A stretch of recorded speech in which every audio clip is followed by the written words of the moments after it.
ఇప్పుడు చిన్నప్పటి నుంచి నా జర్నీ, నీ స్టోరీ ఇప్పటివరకు ఎక్కడ చెప్పలే అనుకుంటా. చాలా తక్కువ నా స్టోరీ. అసలు నీ స్టోరీ ఏంది, అసలు నువ్వు ఎప్పటి నుంచి ఆర్ఫన్లో ఉన్నావు, ఏంది అసలు నా స్టోరీ? నేను మా పేరెంట్స్ నాకు చిన్నప్పటి నుంచి ఉన్నారు. నా టెన్త్లో ఉన్నప్పుడు అమ్మ చనిపోయింది. ఓకే. తర్వాత 10th రిజల్ట్ వచ్చాక నాకు మంచి రిజల్ట్ వచ్చిందని మా డాడీ నాకు ఫస్ట్ టైం నోకియా ఫోన్ కొనిచ్చిండు. ఓకే. Keypad phone. ఆ ఫోన్ కొనిచ్చిన తర్వాత నేను అప్పుడు అనుకున్నా, ఇప్పుడు చిన్నప్పటి నుండి నేను హాస్టల్లో పెరిగిన, నేను హాస్టల్లో చదువుకున్నా. ఎందుకంటే బేసిక్గా ఇప్పుడు నార్మల్స్తో ఉండి చదువుకోవడం మాకు ప్రాబ్లమే, ఎందుకంటే చిన్నప్పటి నుంచి నేను బ్లైండే. మా కోసం అంటూ కొన్ని స్కూల్స్, స్పెషల్ స్కూల్స్ ఉంటాయి, స్పెషల్ ఎడ్యుకేషన్ ఉంటుంది కదా, అలాగని నేను మాకు సంబంధించిన ఒక మిషనరీ స్కూల్లో చదువుకున్నా.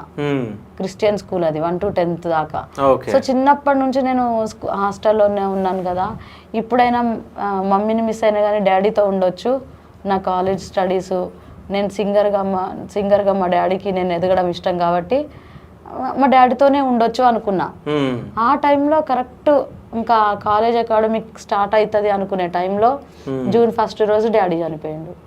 జస్ట్ 6 months తేడా మా మమ్మీ మా డాడీ చనిపోవడానికి. నవంబర్లో మమ్మీ అయితే జూన్లో డాడీ. అట్లా. దాని తర్వాత ఎవరు చూసుకుంటుండే మరి నిన్ను? తాతయ్య చూసుకుంటుండే. అప్పుడు చాలా డిప్రెషన్ అయిపోయింది నాకు, ఎందుకంటే మమ్మీ డాడీ లేరు, అన్నయ్య కూడా అంత హోప్ లేదు నాకు, ఎట్లా అని చాలా డిప్రెస్ అయిపోయిన టైంలో మా స్కూల్లో సిస్టర్ ఉంటుంది. ఆ సిస్టర్ నన్ను సూసైడ్ చేసుకోవడానికి నేను ట్రై చేసినప్పుడు తీసుకెళ్ళిపోయింది. సూసైడ్ ఎందుకు చేసుకుందాం అనుకున్నాను? నాకు ఉండాలని లేకుండే, నేను బ్లైండ్, నాకు పేరెంట్స్ లేరు, నేను ఎందుకు ఉండాలి అనిపించింది ఆ టైంలో. ఎందుకంటే మా డాడీ నాకు ఇంత కొంచెం కూడా బాధ తెలియకుండా చూసుకున్నాడు. ఆయన ఉన్న, మేము ఎంత పేదోళ్ళమైనా వాళ్ళు తినకపోయినా నాకు, నన్ను ఎప్పుడు ఆకలితో ఉంచేటోళ్ళు కాదు. అట్లాంటిది నాకు పేరెంట్స్ లేరు ఈ టైంలో, ఎట్లా? నాకు ఇంకెవ్వరు కనిపించలేదు, మా అన్నయ్య కానీ మా తాతయ్య వాళ్ళు కానీ ఎవ్వరు కనిపించలేదు.